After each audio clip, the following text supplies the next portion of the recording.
السلام علیکم ورحمۃ اللہ وبرکاتہ۔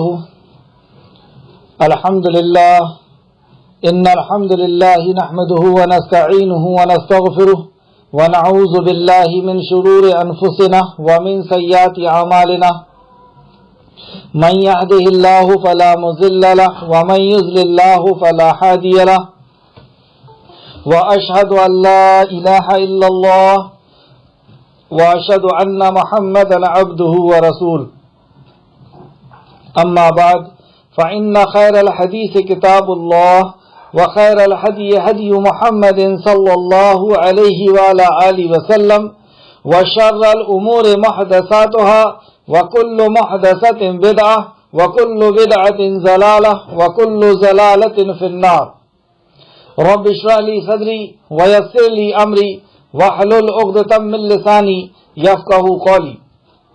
رب زدنی علما رب زدنی علما رب زدنی علما، آمین یا رب العالمین۔ ہر قسم کی تعریف اور شکر صرف اور صرف اس خالق کائنات کے لیے لائق اور زیبا ہے جو ساری کائنات کا ایک و تنہا خالق، مالک، مربی اور منتظم ہے۔ درود و سلام ہو انبیاء اکرام پر، خصوصاً نبی مکرم رحمت للعالمین امام الانبیاء محمد صلی اللہ علیہ وسلم پر۔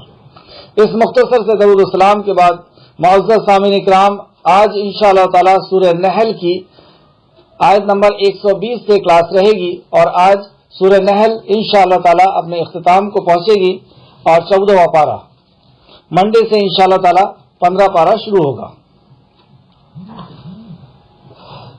سورہ نحل آیت نمبر 120 سے 123 تک اللہ رب العزت نے اپنے خلیل سیدنا ابراہیم علیہ السلام کا ذکر کیا، اور آپ دیکھیں گے کہ جہاں پر بھی اللہ رب العزت نے اپنے خلیل کا ذکر کیا، سیدنا ابراہیم علیہ السلام کا ذکر کیا، وہاں پہ ایک الگ محبت، ایک الگ شفقت نظر آتی ہے۔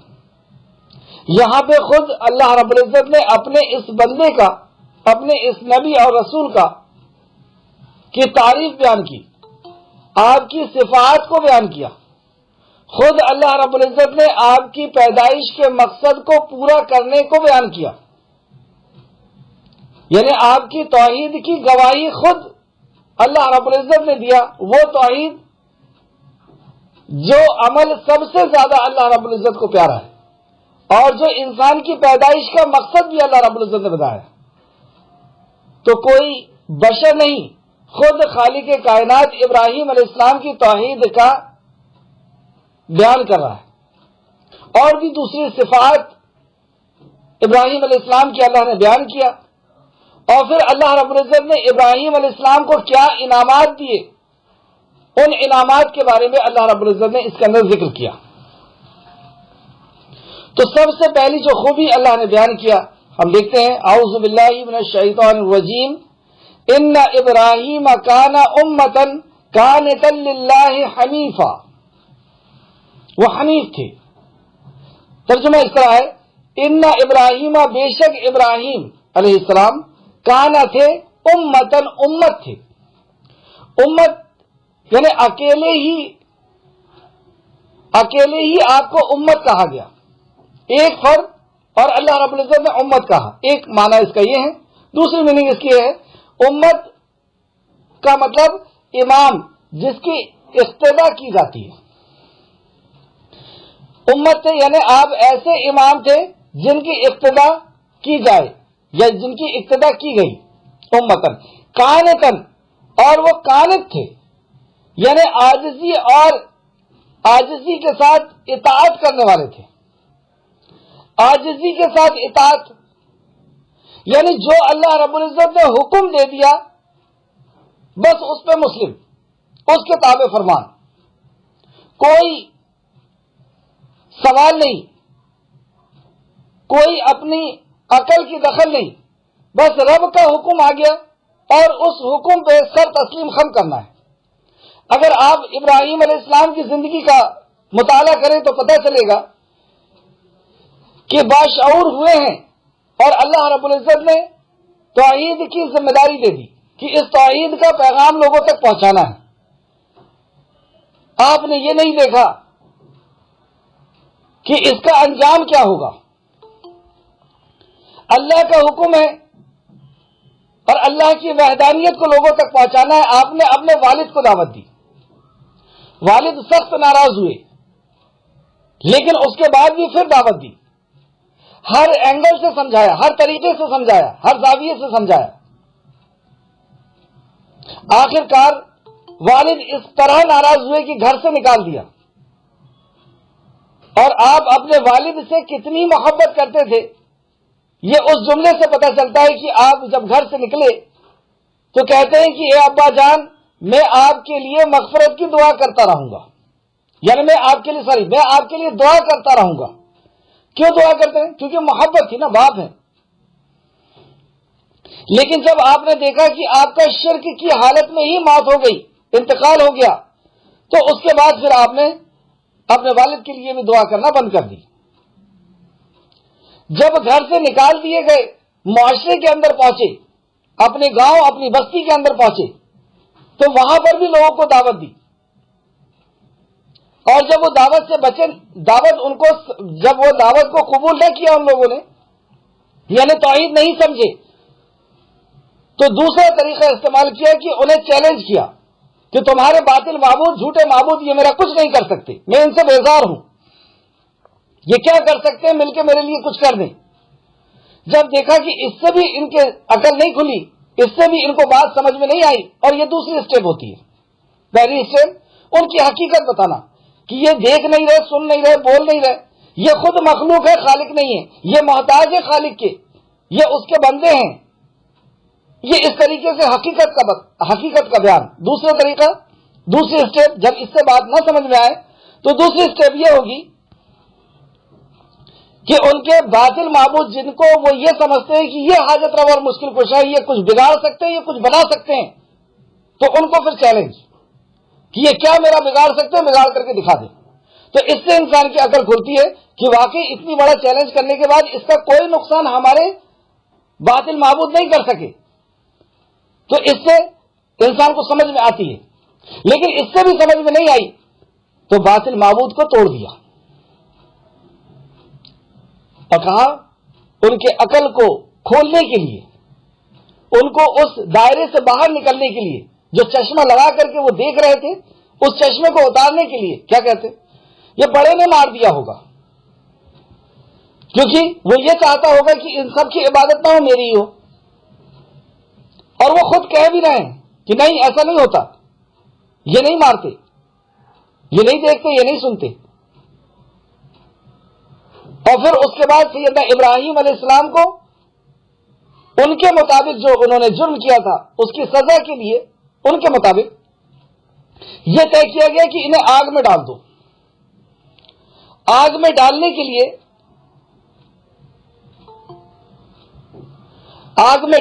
لیے لکڑی اکٹھا کی گئی, اور اس قدر لکڑی اکٹھا کی گئی اور اس میں آگ جلا کر کے ان کو منجلک سے ڈال دیا گیا.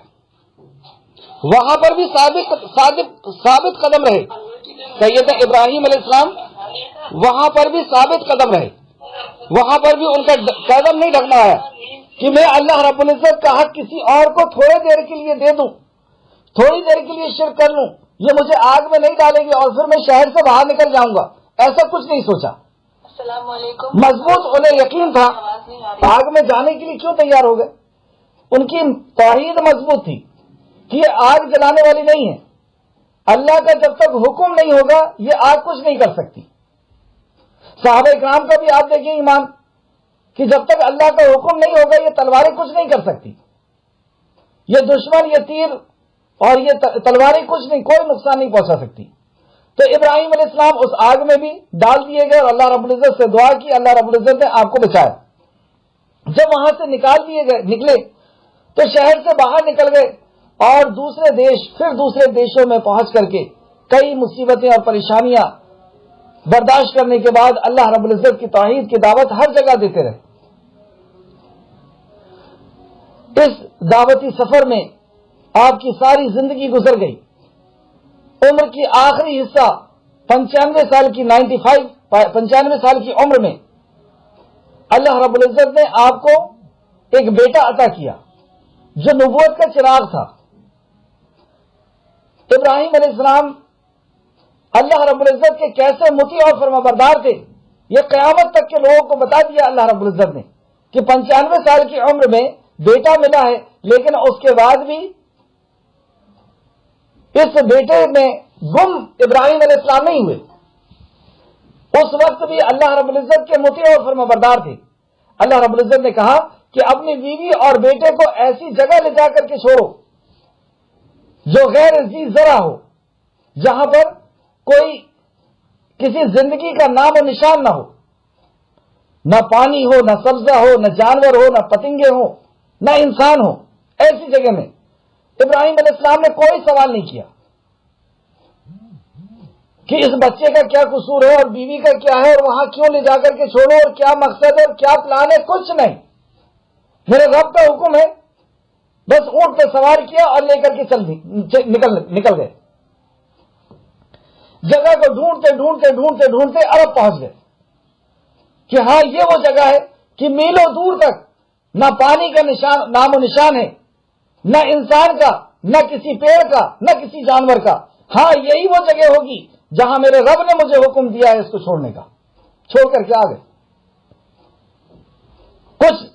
کچھ سالوں کے بعد اللہ رب العزت نے دوسرا حکم نازل کیا، اور حکم نہیں صرف خواب میں اشارہ کیا، کیونکہ انبیاء کے خواب بھی خواب میں حقیقت ہوا کرتے ہیں۔ خواب میں اشارہ ہوا کہ اس بیٹے کو جا کر کے ذبح کر دو، جسے تم سب سے زیادہ محبت کرتے اسے ذبح کر دو۔ اللہ اکبر۔ کنفرم بھی نہیں کیا کہ یہ خواب ہے، حقیقت ہے کہ نہیں ہے، اور یہ بیٹے کو ذبح کرنے کی بات ہو رہی ہے یا نہیں ہو رہی ہے۔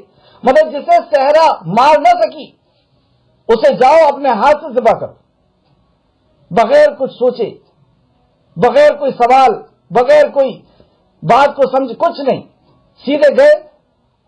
اور وہ بیٹا بھی ایسا مطیع اور فرمانبردار۔ آپ دیکھیں ابراہیم علیہ السلام کی قدم قدم پہ کتنی بڑی بڑی قربان اللہ کا حکم آیا، اور ابراہیم علیہ السلام قانت تھے، یعنی عاجزی کے ساتھ اطاعت کرنے والے۔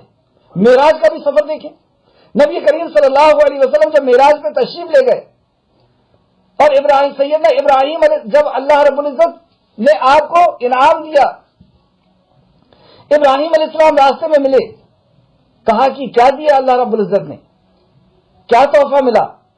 کہا کہ 50 وقت کی نماز ملی۔ کچھ نہیں کہا ابراہیم علیہ السلام، یعنی جو اللہ رب العزت نے کہہ دیا بس اس کے اوپر سر تسلیم خم۔ تو ابراہیم علیہ السلام کی اللہ رب العزت نے پہلی صفت بیان کی یہاں پہ کہ وہ قانت تھے، وہ عاجزی کے ساتھ اطاعت کرنے والے تھے، للہ اللہ کی، اور حنیف تھے۔ حنیف جو طاغوت کا انکار کرے، جو شرک کا انکار کرے اور توحید کا اقرار کرے، یعنی ساری دنیا سے، سارے باطل معبود سے کٹ کر کے صرف ایک رب کے ہو جانے والے کو حنیف کہتے ہیں۔ ہر چیز سے اپنی آستھا کو ہٹا لینا کہ حاجت روا مشکل کشا تو صرف اور صرف اللہ ہے، ہر باطل معبود سے اپنے آپ کو کاٹ کر کے حنیف ہو گئے تھے۔ یہ دوسری اللہ رب العزت نے آپ کی خوبی بیان کی۔ ولم، پھر آگے اللہ فرماتا ہے ولم یکو من المشرکین، اور وہ مشرکوں میں سے نہ تھے۔ آپ کی توحید کی گواہی خود اللہ رب العزت دے رہا ہے، اور یہی توحید انسانیت کی پیدائش کا مقصد ہے۔ وما خلقت الجن والانس الا ليعبدون، کہ میں نے نہیں پیدا کیا انس اور جن کو مگر اس لیے کہ وہ میری عبادت کریں۔ تو وہ مشرک نہیں تھے، وہ توحید پرست تھے، حنیف تھے۔ یہ آپ کی توحید کی گواہی اللہ رب العزت نے دیا۔ اللہ اکبر۔ پھر آیت نمبر 121 میں اللہ فرماتا ہے اور اللہ کی نعمتوں کا شکر کرنے والے تھے۔ سب سے پہلی چیز آپ قانت تھے، یعنی عاجزی کے ساتھ اطاعت کرنے والے، حنیف تھے، سارے باطل معبود سے کٹ کر کے صرف ایک رب کے ہو گئے تھے، اسی کو حاجت روا اور مشکل کشا سمجھ لیا تھا، اور مشرکوں میں سے نہ تھے، شرک ان کی زندگی میں نہیں تھا۔ پھر اس کے بعد وہ شاکر تھے، وہ اللہ رب العزت کے شکر گزار بندے تھے۔ اور شکر گزاری کا ہم نے اس کے پہلے بھی پڑھ کر کے آ چکے ہیں کہ جب جبرائیل اور میکائیل علیہ السلام انسان کی شکل میں سیدنا ابراہیم علیہ السلام کے پاس پہنچے اور آپ نے بچڑا بھنا ہوا لا کر کے ان کے سامنے پیش کیا،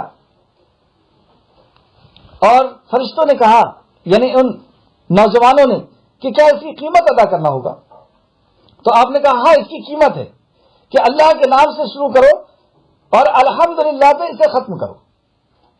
تو جبرائیل میکائیل کی طرف دیکھ کر کے کہتے ہیں کہ واقعی یہ اللہ کا خلیل ہے، یہ ہے شکر گزاری کہ اللہ نے جو نعمت دیا ہے اس کا بدلہ یہ ہے کہ اس کا شکر ادا کیا جائے۔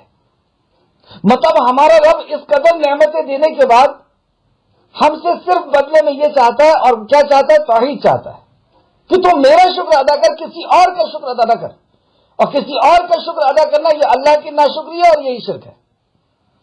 تو اللہ رب العزت یہ ساری نعمت دینے کے بعد ہم سے صرف ایک مطالبہ کرتا ہے کہ ہم اس کا شکر ادا کریں۔ تو یہ بھی خوبی اللہ نے یہاں بیان کی کہ وہ شکر گزار بندے تھے۔ اور پھر اس کے بعد اسے اللہ نے چن لیا تھا۔ تو اگر یہ چاہتے ہم کہ اللہ اپنے دین کے لیے، اپنی عبادت کے لیے ہمیں چن لے، تو ہمیں بھی چاہیے کہ یہ صفات اپنے اندر لے کر کے آئے۔ وہ صفت کیا تھی؟ کہ وہ اکیلے ہی اللہ کی اطاعت و فرمانبرداری کے لیے کھڑے ہو گئے تھے۔ امت کہا پھر اللہ نے، پھر کانت ہے یعنی عاجزی اور انکساری کے ساتھ جھک جانے والے، اطاعت کرنے والے، حنیف تھے، توحید پرست تھے، اور شرک ان کے اندر نہیں تھا، اور اللہ رب العزت کی نعمت پہ شکر کرنے والے تھے۔ تو اللہ رب العزت اس کے بعد فرماتا ہے اللہ نے اسے چن لیا۔ اور بے شک جو اللہ رب العزت کا ایسا بندہ ہوتا ہے، اللہ اسے چنتا ہے اپنے دین کے لیے، اپنی عبادت کے لیے، اور اپنے اس کام کے لیے، اور اسے صراط مستقیم کی طرف ہدایت دی۔ اور اگر ہم یہ چاہتے ہیں کہ اللہ ہمیں صراط مستقیم کی طرف ہدایت دے، جو ہم نماز کے اندر پڑھتے ہیں اہدنا الصراط المستقیم، تو اس صراط مستقیم صرف بولنے سے نہیں ہوگا، اس کے پہلے ہمیں ان مراحل سے گزرنا ہوگا، ان صفات کو اپنے اندر لے کر کے آنا ہوگا۔ تو جب اللہ کسی کو چنتا ہے، تو اس کے پہلے بھی ہم نے پڑھا ہے ولی الذین آمنوا یخرجوہم من الظلمات الی النور۔ جب اللہ کسی کو دوست بناتا ہے، ولی الذین آمنوا، اللہ ایمان والوں کا دوست ہے، پھر انہیں کیا کرتا ہے؟ یخرجوہم، انہیں نکالتا ہے، من الظلمات، برائیوں سے، اندھکار سے، نور کی طرف، روشنی کی طرف۔ تو یہاں پہ اللہ نے فرمایا کہ اللہ نے اسے چنا، اور چننے کے بعد اور اس کی صراط مستقیم کی طرف ہدایت کی، وہ راستہ جو راستہ اللہ رب العزت تک پہنچتا ہے، جو اللہ کی رضا کا راستہ ہے، اور ہم نے اسے دنیا میں بھلائی دی۔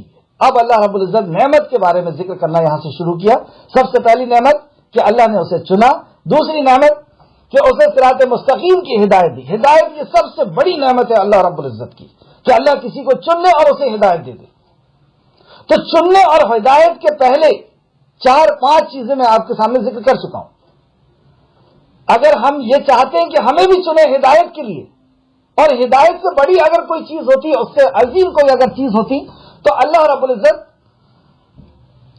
جب بندہ کہتا ہے ایاک نعبد و ایاک نستعین، جب وہ اقرار کر لیتا ہے کہ میں نے اپنی پیدائش کے مقصد کو آقا پورا کیا، میں تیری ہی عبادت کرتا ہوں اور تجھی سے مدد چاہتا ہوں، تو اللہ رب العزت اسے سکھاتا ہے کہ اب مانگ۔ اور مسلم شریف کی حدیث، اس کے جواب میں اللہ رب العزت کہتا ہے کہ مانگ لے، تجھے کیا مانگنا ہے؟ اب میرے بندے کے لیے وہ ہے جو وہ مانگے گا، یہ میرے اور میرے بندے کے درمیان کی بات ہے۔ کیا مانگ سکتا تھا بندہ؟ اللہ نے خود سکھایا، مانگ ہدایت۔ ہدایت کیا ہے؟ وحی الہی کا علم اور اس پہ عمل کی توفیق۔ اس کی تفسیر آپ سورہ فاتحہ میں دیکھ سکتے ہیں۔ تو اس کی صراط مستقیم کی طرف اللہ رب العزت نے ہدایت دی۔ تو ہدایت ملنے کے اصول بھی ہم نے سمجھ لیا یہاں سے۔ پھر اس کے بعد اور ہم نے اسے دنیا میں بھلائی دی۔ اور جب اللہ رب العزت کسی کو ہدایت دیتا ہے، یعنی اللہ کے کلام پر، اللہ کی وحی پر، نبی کی اطاعت پر اطاعت کرنے کی جب توفیق دے دیتا ہے، ہدایت اچھی طرح سمجھ لیں، وحی الہی کے علم پر عمل کی توفیق، یہ ہدایت ہے، اللہ کے حکم پر عمل کی توفیق۔ تو جب اللہ ہدایت دے دیتا ہے کسی کو، تو اس کے بعد اور ہم انہیں اس دنیا میں بھلائی دیتے ہیں. پھر اللہ رب العزت، اس سے پہلے بھی کل یا پرسوں کی کلاس میں ہم پڑھ چکے ہیں کہ اللہ رب العزت دنیا میں اسے پاکیزہ زندگی عطا فرماتا ہے. تو دنیا میں ابراہیم علیہ السلام کو کیا اللہ رب العزت نے بھلائی دی؟ جب انہوں نے اللہ رب العزت کے ہر حکم کو پورا کرتے چلے گئے تو اللہ رب العزت نے انہیں چنا، انہیں ہدایت دی. اور اب دنیا کی بھلائی میں آپ دیکھیں، جو صدقہ جاریہ جب انسان اس دنیا سے رخصت ہو جاتا ہے اور اس کے بعد جو نعمتیں، جو چیز باقی رہتی ہے، اللہ رب العزت نے وہ چیزوں سے آپ کو نوازا. سیدنا ابراہیم علیہ السلام کو مطیع اور فرمانبردار بچے دیے، بیٹے دیے، جو نبوت کے چراغ ہی نہیں، نبوت انہی کے گھرانے سے چلی. اور ایک نہیں، دونوں بیویوں کے ذریعے سے اللہ رب العزت نے دونوں نبی دیے.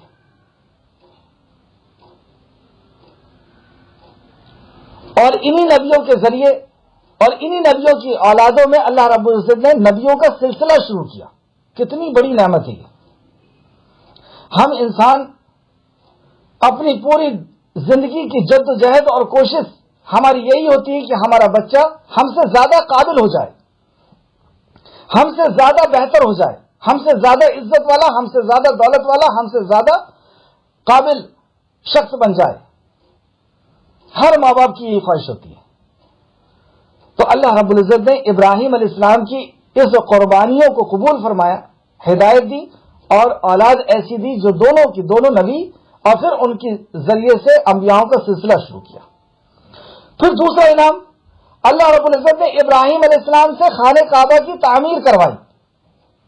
آپ دیکھ لیں، خانہ کعبہ کی تعمیر ابراہیم علیہ السلام کے بعد جو انبیاء آئے وہ بھی وہاں پہنچے، ان کی امتیں بھی پہنچی، اور قیامت تک آنے والے لوگ اور نبی کریم صلی اللہ علیہ وسلم اور صحابہ ہر کوئی خانہ کعبہ میں پہنچا. اور آج تک کتنے سجدے ہوئے، کتنی عبادتیں اور کتنی نمازیں اور کتنے اللہ رب العزت سے توبہ اور استغفار، یہ سب حصے میں حصے داری ابراہیم علیہ السلام کی ہو گئی، کیونکہ تعمیر اللہ رب العزت نے ابراہیم علیہ السلام سے کروایا اور اسماعیل علیہ السلام سے. تو خانہ کعبہ کی تعمیر بھی ہوئی. اور اس کے بعد آپ دیکھیں کہ توحید کا علم آپ نے چھوڑ کر کے گئے، جس کے تعلق سے آیت نمبر 123 کے اندر آپ دیکھیں گے کہ اللہ رب العزت نے آپ کو آئیڈیل رہبر اور رہنما بنا دیا قیامت تک آنے والوں کے لیے کہ مجھے تو یہ توحید چلے گی. مطلب توحید کے لیے ایک پیمانہ بتا دیا کہ ابراہیم علیہ السلام کی جیسی توحید مجھے چاہیے. تو آگے دیکھتے ہیں آیت نمبر 122، اور ہم نے اسے دنیا میں بھلائی دی اور بلا شبہ وہ آخرت میں ضرور صالحین میں سے ہوگا. سبحان اللہ، آخرت میں وہ ضرور صالحین میں سے ہوں گے. نبی مکرم بھی جب معراج کے لیے تشریف لے گئے تو آپ نے دیکھا اور جبرائیل علیہ السلام سے پوچھا یہ کون ہے جو سدرۃ المنتہا کی جڑ کے پاس جنت کے اندر بیٹھے ہوئے ہیں، کچھ بچوں کے ساتھ کھیل رہے ہیں؟ تو جبرائیل علیہ السلام نے بتایا کہ یہ ابراہیم علیہ السلام ہے جو ان بچوں کے ساتھ کھیل رہے ہیں جو بالغ ہونے کے پہلے جن کا انتقال ہو گیا تھا. تو اللہ رب العزت نے ابراہیم علیہ السلام کو وہاں پہ دکھوا بھی دیا نبی کریم صلی اللہ علیہ وسلم کو. یہاں بتا رہا ہے کہ ہم انہیں آخرت میں بھی اچھا بدلہ دیں گے. اور دوسرا آخرت میں اچھا بدلہ، ان کا ایک الگ مقام اور مرتبہ ہوگا حشر کے میدان میں.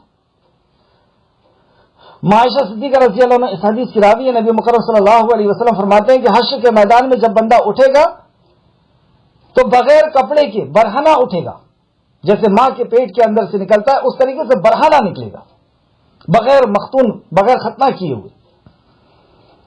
وہاں پر ابراہیم علیہ السلام کی شان نبی کریم صلی اللہ علیہ وسلم نے فرمایا جسے سب سے پہلے لباس پہنایا جائے گا وہ سیدنا ابراہیم علیہ السلام ہوں گے.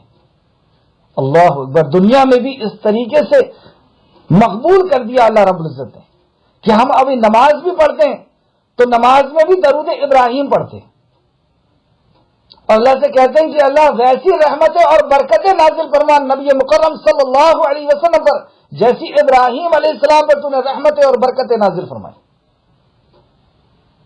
یہ تھی وہ رحمتیں اور برکتیں ابراہیم علیہ السلام کے اوپر.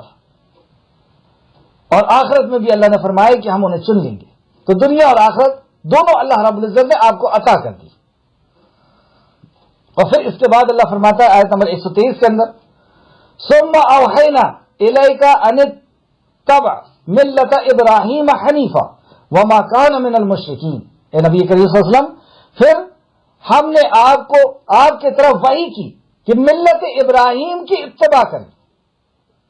ہم نے آپ کی طرف وحی کی کہ آپ اور یہ آنے والی جتنی بھی لوگ ہیں قیامت تک یہ ملت ابراہیم کی اتباع کریں. اور ملت ابراہیم کیا ہے؟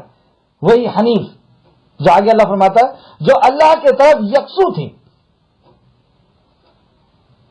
جو ساری دنیا سے، سارے باطل معبود سے، ساری جگہ سے ہونے کا یقین کو ختم کر کے ساری حاجت روائی اور مشکل کشائی کا مرکز صرف اور صرف اللہ رب العزت کو بنا لیے تھے.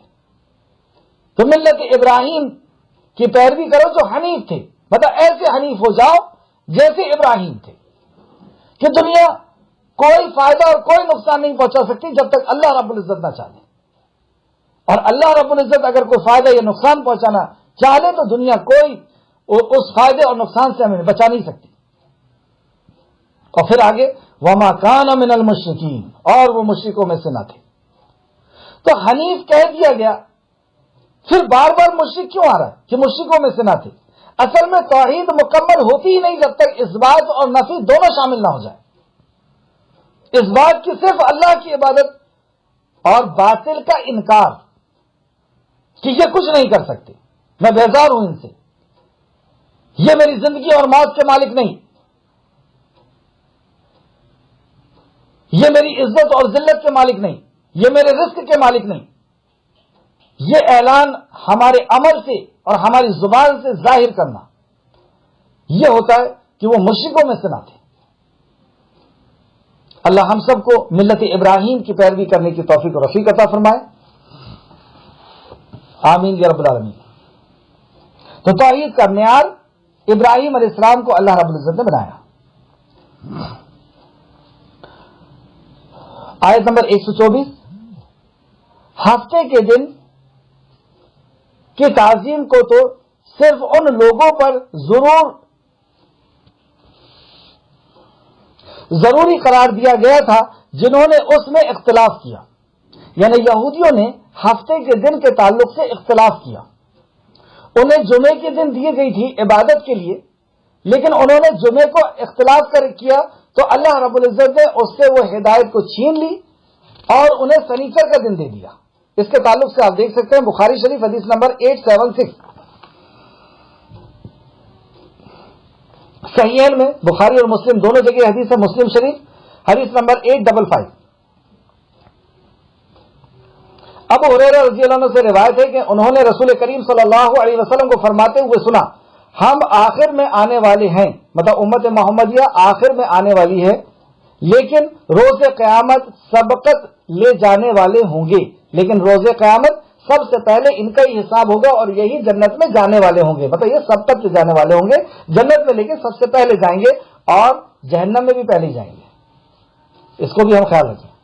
البتہ انہیں کتاب ہم سے پہلے دی گئی تھی، مطلب یہودی اور نصرانیوں کو کتاب، اہل کتاب کو ہم سے پہلے کتاب دی گئی تھی. اللہ تعالیٰ نے اس دن جمعہ کو ان پر فرض کر دیا تھا. مطلب اہل کتاب کو بھی جمعے کے دن فرض کیا تھا کہ یہ دن تمہاری عبادت کا دن ہوگا، یہ دن تمہیں صرف اور صرف اللہ رب العزت کی حمد و ثنا کا دن ہوگا، کر دیا تھا. مگر انہوں نے اس میں اختلاف کیا، مطلب وہ دن انہیں پسند نہیں آیا، اس میں اختلاف کیا. اور اللہ تعالیٰ نے ہمیں اس دن اختیار کرنے کا ہدایت دے دی. لیکن مسلمان کو، مطلب امت محمدیہ کو، نبی کریم صلی اللہ علیہ وسلم کی امت کو اللہ رب العزت نے اس دن کو اختیار کرنے کی ہدایت دے دی. لوگ اس اعتبار سے ہم سے پیچھے ہیں کیونکہ ہم نے جمعے کا دن اختیار کرنے کی اللہ نے ہمیں ہدایت دی ہے، تو اس وجہ سے ہم اب دنوں میں پہلے آ گئے. یہودیوں کا دن کل ہے اور عیسائیوں کا کل کے بعد یعنی اتوار کے دن. تو یہودیوں کا دن سنیچر کا اور عیسائیوں کا دن اتوار کا اور مسلمانوں کا دن عبادت کا جمعے کا دن، یہ اللہ رب العزت نے طے کیا۔ یہ تھی بخاری شریف حدیث نمبر 876 اور مسلم شریف حدیث نمبر 855۔ اس لیے آپ دیکھتے ہیں کہ یہودی لوگ جو ہے وہ سنیچر کے دن اپنے عبادت خانوں میں جاتے ہیں اور عیسائی اتوار کے دن جاتے ہیں اور مسلمان جمعہ کے دن۔ حالانکہ اب وہ لوگ جا کر کے شرک کرنے لگے ہیں۔ حضرت ابو ہریرہ اور حذیفہ سے روایت ہے کہ رسول کریم صلی اللہ علیہ وسلم نے فرمایا، اللہ تعالیٰ نے ہم سے پہلے لوگوں کو جمعہ کا دن سے گمراہ کر دیا، مطلب انہوں نے اختلاف کیا تو اللہ رب العزت نے ان کو جمعے کے دن سے الگ کر دیا، گمراہ کر دیا اور انہیں دوسرے دنوں میں لگا دیا۔ اب یہودیوں کے لیے ہفتے کا دن ہے یعنی سنیچر کا دن ہے اور عیسائیوں کے لیے اتوار کا دن۔ جب اللہ تعالیٰ نے انہیں دنیا میں بھیجا تو جمعے کا دن کے اختیار کرنے کی توفیق عطا فرما دی، اور ترتیب اسی طرح ہے کہ جمعہ، ہفتہ اور اتوار، اسی طرح روز قیامت بھی وہ ہمارے بعد ہوں گے۔ ہم اہل دنیا میں سے بعد میں آنے والے ہیں لیکن روز قیامت پہلے ہوں گے اور دیگر لوگوں کی نسبت حساب سے پہلے فارغ ہو جائیں گے، کیونکہ پہلے دن جمعہ آئے گا، پھر سنیچر آئے گا، پھر اتوار آئے گا۔ ان کو بھی جمعہ دیا گیا تھا لیکن انہوں نے اللہ کے حکم پر اختلاف کیا، تو اللہ کے حکم پر اختلاف کیا تو اللہ نے بھی انہیں گمراہ کر دیا اور انہیں سنیچر اور اتوار کا دن دے دیا۔ لیکن امت محمدیہ کو اللہ رب العزت نے ہدایت دی اور انہوں نے جمعے کے دن کو قبول کر لیا، تو اب جمعے کا دن ہی وہاں پہلے آئے گا حشر کے میدان میں، اور جمعے کے دن کو انہوں نے قبول کیا، اس لیے ان کا حساب جمعے کے دن امت محمدیہ کا ہو جائے گا اور یہ پہلے جنت یا جہنم میں داخل کیے جائیں گے، اس کے بعد یہودیوں کا اور اس کے بعد نصرانیوں کا حساب و کتاب ہوگا۔ تو اس آیت میں یہ فرمایا گیا، آیت نمبر 124، ہفتے کے دن کی تو صرف ان لوگوں پر ضروری قرار دیا گیا تھا جنہوں نے اس میں اختلاف کیا، اور بے شک آپ کا رب ان کی مابین فیصلہ کر دے گا، فیصلے کے دن اس کے امر کا فیصلہ کرے گا جس میں وہ اختلاف کرتے تھے، مطلب جو انہوں نے اختلاف کیا تھا اللہ رب العزت ان کے سارے اختلاف کا فیصلہ کرے گا۔ یہ جو دوسری حدیث میں نے آپ کو بتائی یہ مسلم شریف کی حدیث تھی، حدیث نمبر 856، مسلم حدیث نمبر 856، آیت نمبر 125، ادعو الی سبیل ربک بالحکمت والموعظۃ الحسنہ، اے نبی کریم صلی اللہ علیہ وسلم اپنے رب کے راستے کے طرف حکمت اور اچھے واعظ کے ساتھ دعوت دیجیے۔ نبی مکرم صلی اللہ علیہ وسلم کو دعوت دینے کا حکم اور ساتھ میں حکمت کے ساتھ دعوت دینے کا حکم، تو ہم سب کا ایمان اور یقین اور عقیدہ ہے کہ نبی کریم صلی اللہ علیہ وسلم نے عین اللہ کے کلام پر زندگی گزار کر کے اس دنیا سے گئے، بلکہ آپ قرآن کا چلتا پھرتا ایک پریکٹیکل تھے، چلتا پھرتا قرآن تھے۔ جیسے عائشہ صدیقہ فرماتی ہے کہ تعجب میں تم نے قرآن نہیں پڑھا، ایک قرآن تمہارے گھروں میں ہوتا، ایک مدینہ کی گلیوں میں ہوتے۔ تو اس کلام پر، اس آیت پر نبی کریم صلی اللہ علیہ وسلم نے عمل کیا، تو ہمیں پتہ چل سکتا ہے آپ کی زندگی کا مطالعہ کرنے پر، آپ کی حیات طیبہ کا مطالعہ کرنے پر کہ احسن طریقہ کیا ہے، حکمت کیا ہے۔ ادعو الی سبیلی، دعوت دو، سبیل راستے کی طرف، رب کا اپنے رب کے راستے کی طرف، بالحکمت حکمت کے ساتھ، والموعظۃ الحسنہ اور واعظ بھی ہو احسن انداز میں۔ تو نبی کریم صلی اللہ علیہ وسلم نے کس طریقے سے دعوت دی، کیا حکمت ہے؟ ہم اپنے طور سے سمجھنے کی حکمت یہ ہے کہ پہلے ہم کرتے پاجامے کی دعوت دیں، ٹوپی اور داڑھی کی دعوت دیں، پہلے ہم حجاب کی دعوت دیں۔ تو نبی کریم صلی اللہ علیہ وسلم نے کس چیز کی دعوت دی پہلے، اور نبی کریم صلی اللہ علیہ وسلم نے تو ہم دیکھتے ہیں کہ نبی کریم صلی اللہ علیہ وسلم نے قرآن اور حدیث سے دعوت دی، سب سے پہلی چیز، اور یہی حکمت ہے کہ اللہ کے کلام سے اور نبی کے فرمان سے دعوت دی جائے، کیونکہ نبی کریم صلی اللہ علیہ وسلم نے اسی چیز سے دعوت دی۔ اور آپ دیکھ سکتے ہیں تفسیر ابن کثیر جلد نمبر 3 صفحہ نمبر 607، ابن جریر فرماتے ہیں کہ حکمت سے مراد کتاب و سنت ہے جسے اللہ تعالیٰ نے آپ پر نازل فرمایا. کتاب اور سنت ہے جسے اللہ تعالیٰ نے نازل فرمایا. تو پتہ چلا سنت بھی اللہ نے نازل فرمائی, حدیث بھی اللہ نے نازل فرمائی. تو حکمت سے مراد قرآن و حدیث ہے. ٹھیک ہے, تو ایک چیز پتہ چلی کہ نبی کریم صلی اللہ علیہ وسلم نے قرآن و حدیث کے ساتھ دعوت دی. یا تو آپ نے قرآن سنایا اور آپ کی زبان سے جو نکلا وہ سب حدیث بن گئی, اور یہ دونوں چیز اللہ رب العزت کی طرف سے نازل کی گئی تھی. ایک بات یہ پتہ چلی. دوسرا کہ پہلے کس چیز کی دعوت دی, صرف کس چیز کی دعوت دی. تو ہم جانتے ہیں کہ اسلام دو حصوں میں, ایک عقائد دوسرا مسائل, ایک ایمان اور دوسرا عمل. تو 13 سال تک مکہ کے اندر اللہ رب العزت نے جو قانون نازل کیا, جو حکم نازل کیا, جو وحی نازل کی, وہ توحید کی دعوت تھی, عقائد کی دعوت تھی, ایمان کی دعوت تھی. تو حکمت اب یہ ہوئی کہ پہلے ایمان کی, عقائد کی اور توحید کی دعوت دی جائے, اور پھر اس کے بعد جب مدینہ آپ تشریف لے کے گئے تو اللہ رب العزت نے جو وحی نازل فرمائی وہ اعمال کے تعلق سے, ایمان اور عمل کے تعلق سے. تو پھر ہم اس کے بعد عمل کی دعوت دیں. یہ ہے حکمت جو نبی کریم صلی اللہ علیہ وسلم کی سیرت سے ہمیں ملتا ہے. پھر اس کے بعد اللہ فرماتا ہے اور ان سے احسن طریقے سے بحث کرو. احسن طریقے سے بحث یعنی مناظرے کا, مناظرہ کرنا, بحث کرنا یعنی مناظرہ کرنا. چلیے میں تفسیر ابن کثیر سے بتاتا ہوں. والموعظۃ حسنہ, اور نیک نصیحت سے, یعنی جس میں لوگوں کے ساتھ پیش آنے والے حالات اور واقعات کا بھی ذکر ہو. اچھی نصیحت یہ ہوتی ہے کہ ہم انہیں ایسی نصیحت کریں کہ دیکھو یہ عمل وہ فلاں کرتے تھے, ان کے ساتھ یہ انجام ہوا, یہ عمل فلاں نے کیا تھا, ان کے ساتھ یہ انجام ہوا, تم بھی اگر یہ ایسا کرو گے تو تمہارے ساتھ بھی یہ انجام ہوگا. ہندوستان میں بادشاہت تھی, لیکن جب انہوں نے اللہ کے قانون کو چھوڑ کر کے خود قانون بنایا اور یہ کہا کہ یہ اللہ کا دین ہے, دین الہی ہے, اور یہ میں ضد الہی ہوں, اللہ کی پرچھائی ہوں, اللہ نے نصف نابود کر دیا. تو اللہ کی نافرمانیاں کرنے والوں کے انجام کو بتا کر کے انہیں نصیحت کرنا, یہ یہاں پہ تفسیر ابن کثیر فرماتے, یعنی حالات و واقعات بھی انہیں یاد دلائیں اور آخرت کا انجام انہیں یاد دلائیں کہ دنیا میں ان کا یہ انجام ہے اور آخرت میں ان کا یہ انجام ہے. وَجَادِلْهُمْ بِالَّتِي هِيَ أَحْسَنُ, اور بہت ہی اچھے طریقے سے ان سے مناظرہ کریں, ان سے بحث کریں. تو یہاں سے پتہ چلا کہ مناظرے کی اللہ نے اجازت دی, لیکن احسن طریقے سے. مناظرہ کی وجہ کیا ہے, کیوں کسی سے بحث ہوتی ہے دین کو لے کر کے؟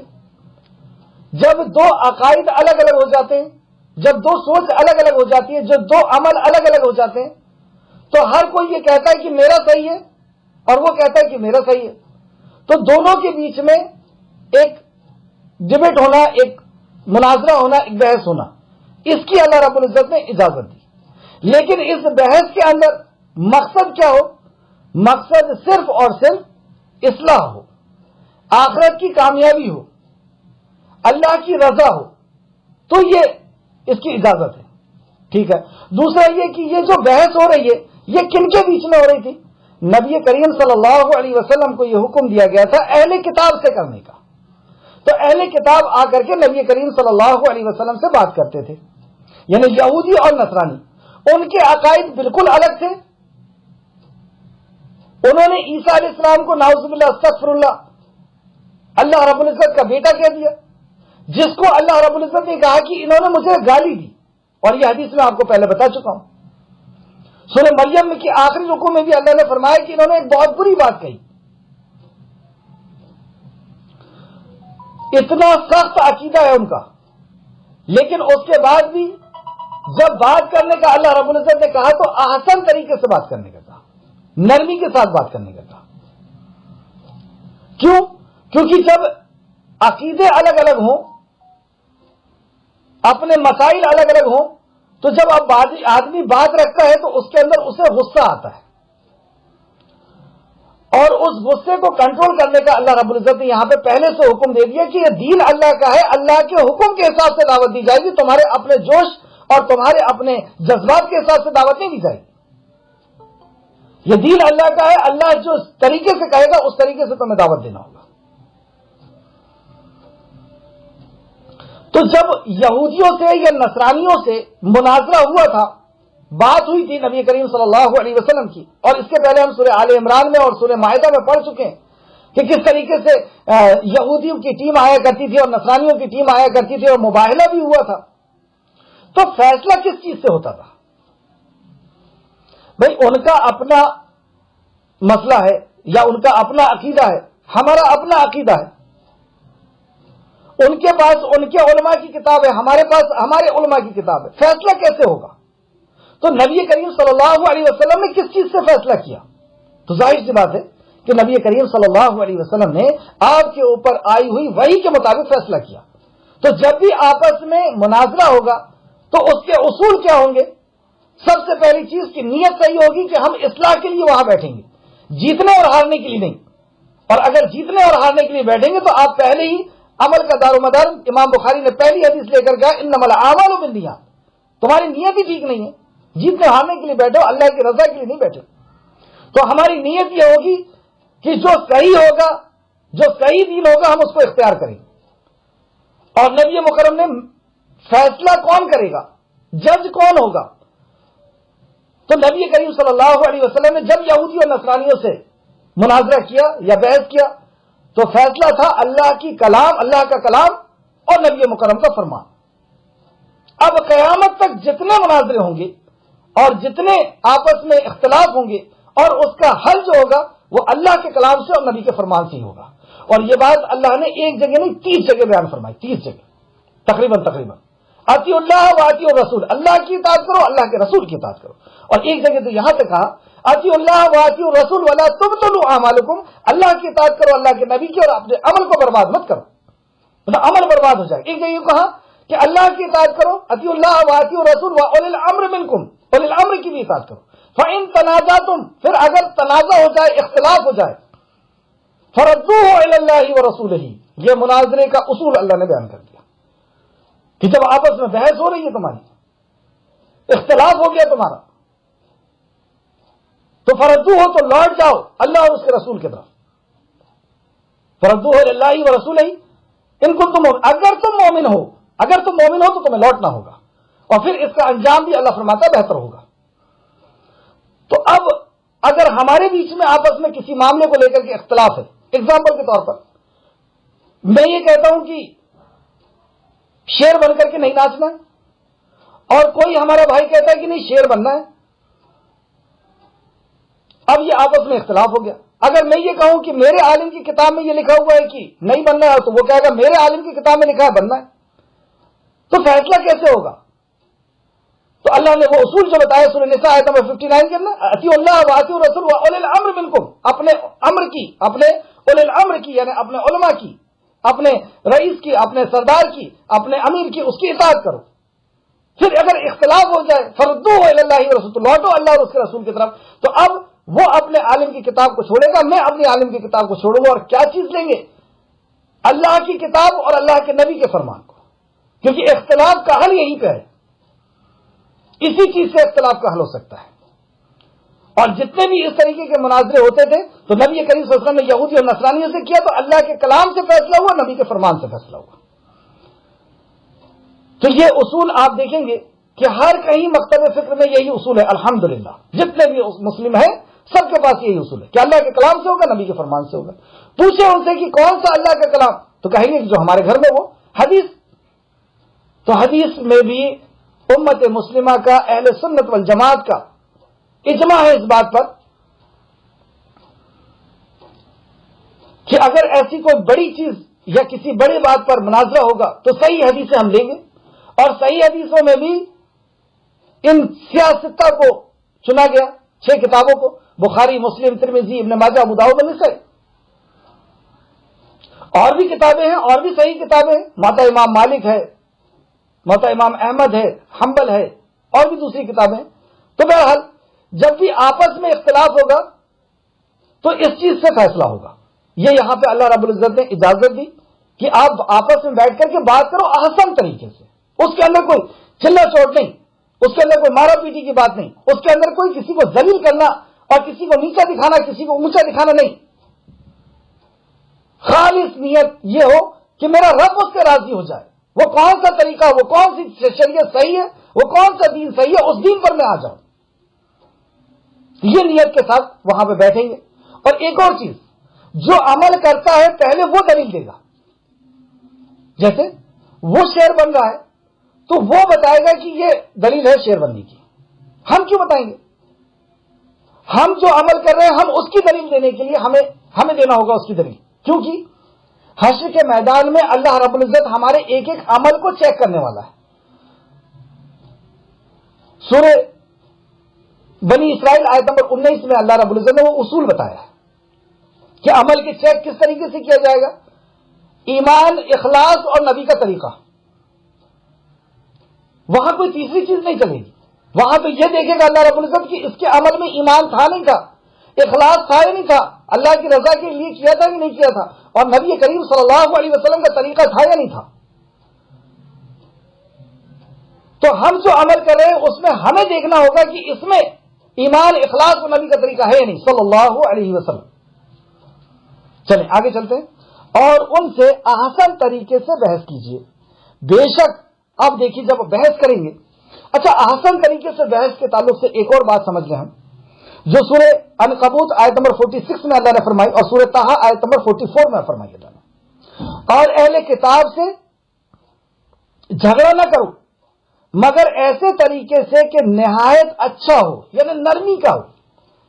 جب تم آپس میں اپنے مسئلے کو پیش کر رہے ہو، تم یہ کہہ رہے ہو کہ اللہ ایک ہے اور وہ یہ کہہ رہے ہیں کہ نہیں تین ہے، تو اپنی بات احسن طریقے سے نرمی سے رکھو. اللہ اکبر. جرم اتنا بڑا کہ اللہ فرماتا ہے کہ ان کے شرک کو دیکھ کر کے آسمان پھٹ پڑے، دھسا دے، انہیں ختم کر دے، زمین شک ہو جائے، پہاڑ ریزہ ریزہ ہو کر کے گر جائے. مطلب کوئی مخلوق برداشت نہیں کرتی ان کے شرک کو.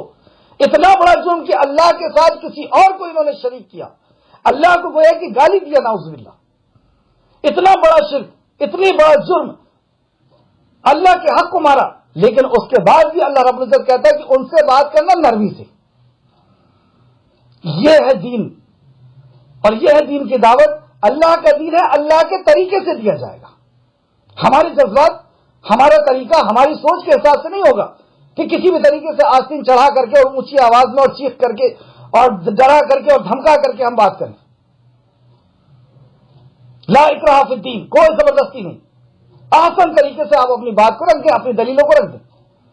اور دیکھیں آپ سورہ طٰہٰ آیت نمبر 44 کے اندر سیدنا موسیٰ علیہ السلام کو اللہ رب العزت نے حکم دیا کہ جاؤ فرعون کی طرف، اور کیا کہا؟ بس اس سے نرمی سے بات کرنا، شاید کہ وہ غور و فکر کرے. فرعون کون ہے؟ اللہ رب العزت کا دشمن، اور جو اپنے آپ کو یہ کہتا ہے الا ربکم الاعلی، کہ میں اللہ ہوں، میں رب ہوں. اس سے بات کرنے کے لیے اللہ رب العزت نے پہنچایا موسیٰ علیہ السلام کو، اور پورا لیس کر کے پاور کے ساتھ، کہ جب موسیٰ علیہ السلام نے لاٹھی ڈالا تو اس طریقے سے ڈرا فرعون کہ چھپ گیا موسیٰ علیہ السلام کے پیچھے آ کر کے کہتا ہے کہ مجھے بچا لو، یہ سانپ مجھے نگل لے گا. اتنے پاور کے ساتھ اللہ رب العزت نے موسیٰ علیہ السلام کو پہنچایا تھا. اور اتنا بڑا مجرم اللہ رب العزت کا، جس کے بارے میں اللہ جانتا تھا کہ یہ آخر تک ایمان لانے والا نہیں، لیکن اس کے پاس جب اللہ پہنچا رہا تو کیا کہہ رہا ہے؟ نرمی سے بات کرنا موسیٰ. اور ہم جس کے پاس جاتے ہیں وہ دن بھر میں 5 وقت اللہ کی بارگاہ میں سر ٹکاتا ہے اور کہتا ہے سبحان ربی الاعلی، میرا رب اللہ ہے. اس سے ہم بات کرتے ہیں آستین چڑھا کر کے، چیخ کر کے، چلا کر کے، کھڑے ہو کر کے. کون سی دعوت دے رہے ہیں؟ کیا اپنی مرضی چلے گی؟ اپنا دین ہے یہ. اللہ نے نازل کیا شریعت اور اسی کے اصول کے مطابق دعوت دی جائے گی. ہمیں اپنی جذبات اور اپنی بتانے کی ضرورت نہیں ہے، اپنی طاقت اور اپنا روب بتانے کی ضرورت نہیں ہے. اگر روب سے ہی کروانا ہوتا تو اللہ تو کن کہہ کر کے سب کو ہدایت دے دیتا، سب کو مطیع اور فرمانبردار بنا دیتا، سب کو جھکا دیتا اپنے سامنے. اللہ زبردستی نہیں چاہتا کہ آپ اس کو ڈانٹ کر کے، دبا کر کے اور چیخ کر کے اس کو دعوت دیں. آپ کو صرف آسان طریقے سے، بہترین طریقے سے دلیلیں پیش کر دینا ہے کہ بھائی دیکھیں یہ اللہ کے کلام میں لکھا ہے، یہ نبی کے فرمان میں، اور یہ نبی مکرم کی سنت ہے، طریقہ ہے. اب آپ کے اوپر ہے، آپ جس چیز کو چاہے مانیں چاہے مانے نہ چاہے نہ مانے. اللہ رب العزت نے کہا کہ آپ داروغہ بنا کے نہیں بھیجے گئے, آپ کا کام پیغام پہنچا دینا, حساب ہم لیں گے. تو اللہ حساب لے گا. تو یہاں پر آپ دیکھیں اتنی ساری باتیں ہونے کے بعد اب اللہ رب العزت کیا فرماتا ہے آیت نمبر 125 کے دوسرے حصے میں, بے شک آپ کا رب ہی اس شخص کو خوب جانتا ہے جو اس کی راہ سے بھٹکا, اور وہی ہدایت پانے والوں کو خوب جانتا ہے. اللہ بہتر جانتا ہے کہ جو اپنے رب کے راستے سے بھٹک جائے گا. مطلب آپ نے دلیلیں پیش کر دی, احسن طریقے سے دعوت دے دی, حکمت کے ساتھ دعوت دے دی, احسن طریقے سے دے دی. اب اللہ بہتر جانتا ہے کہ کون ہدایت سے بھٹکے گا, اور اللہ بہتر جانتا ہے کہ کون ہدایت پہ آئے گا. پھر سے دیکھیں, بے شک آپ کا رب ہی اس شخص کو خوب جانتا ہے جو اس کی راہ سے بھٹکا. مطلب اس کی راہ کیا ہے؟ اللہ کا کلام ہے, نبی کا فرمان ہے. تو اس کے راہ سے جو بھٹکا اللہ اس کو جانتا ہے, اور وہی ہدایت پانے والوں کو خوب جانتا ہے.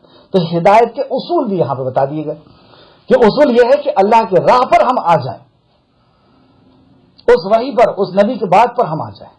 تو دعوت دینے کے اصول دو بتائے گئے. پھر سے آج دیکھیں, اے نبی کریم صلی اللہ علیہ وسلم آپ اپنے رب کے راستے کی طرف حکمت اور اچھے واعظ کے ساتھ دعوت دیجیے. حکمت کیا ہے؟ اللہ کے کلام اور نبی کا فرمان, یہ حکمت ہے.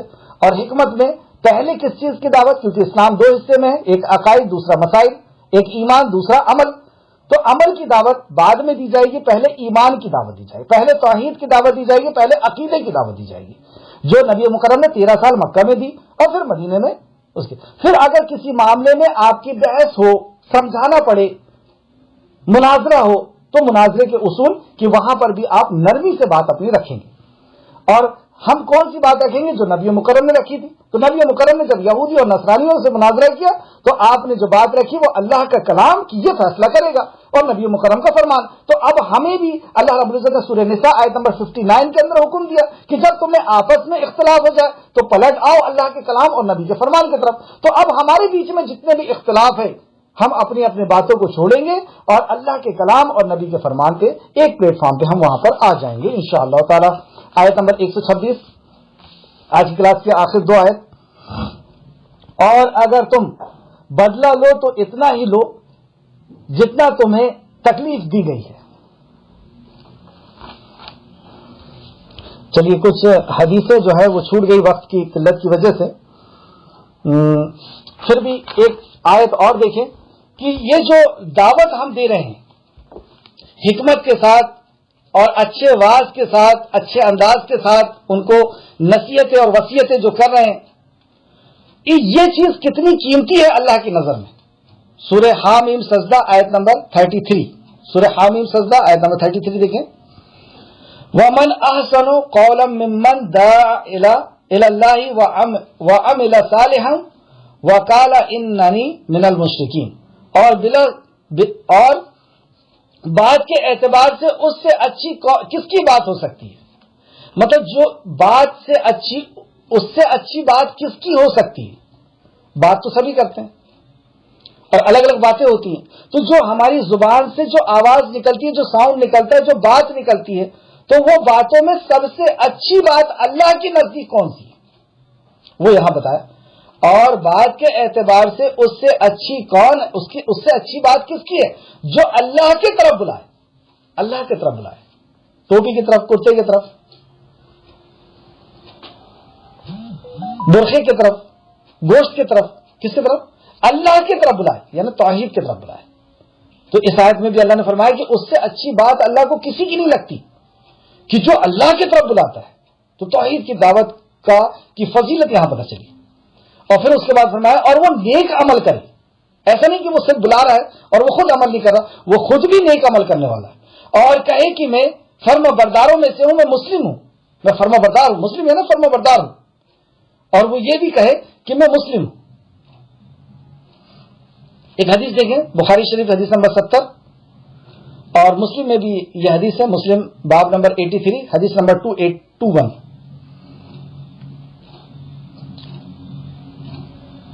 سیدنا عبداللہ بن مسعود رضی اللہ عنہ ہر جمعرات کو لوگوں کو واعظ و نصیحت کیا کرتے تھے. اب دیکھیے حکمت کیسی ہوتی ہے واعظ و نصیحت کی, کہ ہر جمعرات کو واعظ و نصیحت کیا کرتے تھے.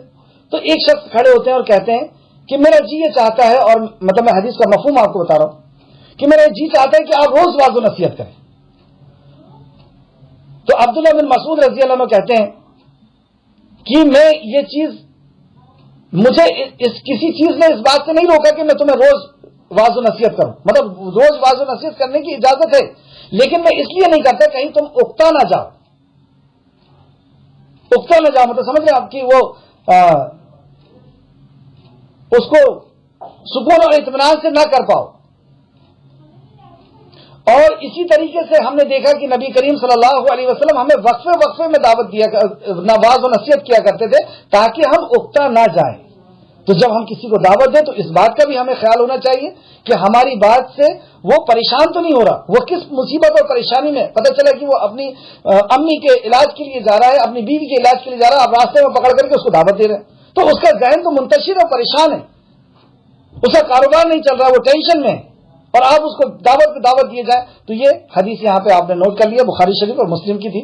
اس طریقے سے سیدنا عائشہ صدیقہ رضی اللہ عنہا فرماتی کہ نبی کریم صلی اللہ علیہ وسلم نے فرمایا، اور یہ دیکھیں آپ، یہ حدیث بھی بخاری کی ہے، حدیث نمبر 69 آپ لکھ لیں. حدیث کا صرف میں مفہوم بتا رہا ہوں.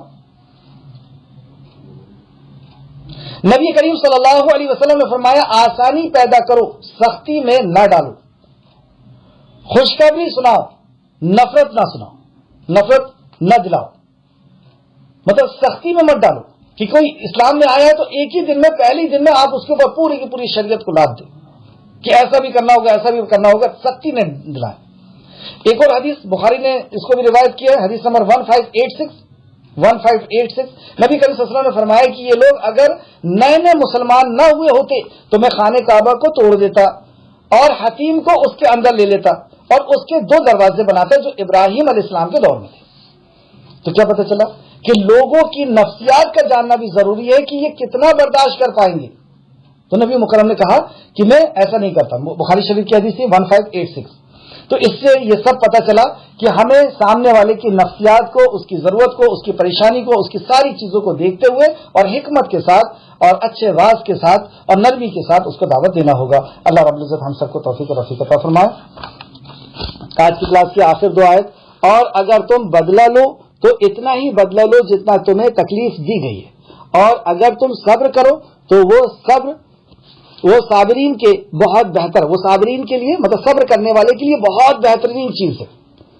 تو تکلیف نبی مکرم صلی اللہ علیہ وسلم کو، صحابہ کرام کو دی جا رہی ہے، اور آپ کو یہ حکم بھی دیا جا رہا ہے کہ جو صبر کر لے گا یہ بہت بہتر ہے. اور اے نبی کریم صلی اللہ علیہ وسلم، آپ صبر کریں، اور آپ کا صبر کرنا بھی اللہ ہی کی طرف سے ہے، اور ان کفار پر غم نہ کریں، ان کفار پہ غم نہ کریں. کیسا غم کرتے تھے نبی صلی اللہ علیہ وسلم ان کے اوپر؟ اس کے پہلے یہ بات جا چکی ہے کہ نبی کریم صلی اللہ علیہ وسلم کے غم کے تعلق سے اللہ نے خود وحی نازل فرمائی کہ کیا آپ اپنے آپ کو ہلاک کر لیں گے اگر یہ ایمان نہیں لائیں گے؟ تو یہ آپ کو نہیں، ہمیں جھٹلا رہے ہیں، ہمارے کلام کو جھٹلا رہے ہیں. اس طریقے سے اللہ رب العزت نے کئی جگہ تسلی دی. یاسین والقرآن الحکیم انک لمن المرسلین، آپ رسولوں میں سے ہیں.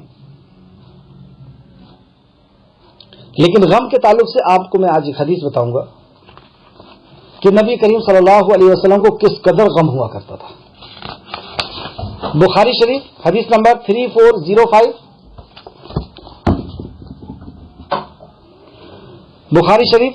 پھر دوسری حدیث 3231، مسلم شریف حدیث نمبر 1795. نبی مکرم کا غم جو یہاں پہ اللہ رب العزت نے ذکر کیا اور اس کی تفسیر میں یہ حدیثیں آئیں. عائشہ صدیقہ رضی اللہ عنہ نبی کریم صلی اللہ علیہ وسلم سے پوچھتی ہیں کہ آپ کی زندگی کا سب سے سخت ترین دن کون سا تھا؟ اور وہ خود ہی فرماتی ہیں کہ وہ تو بدر کا دن تھا، احد کا دن تھا.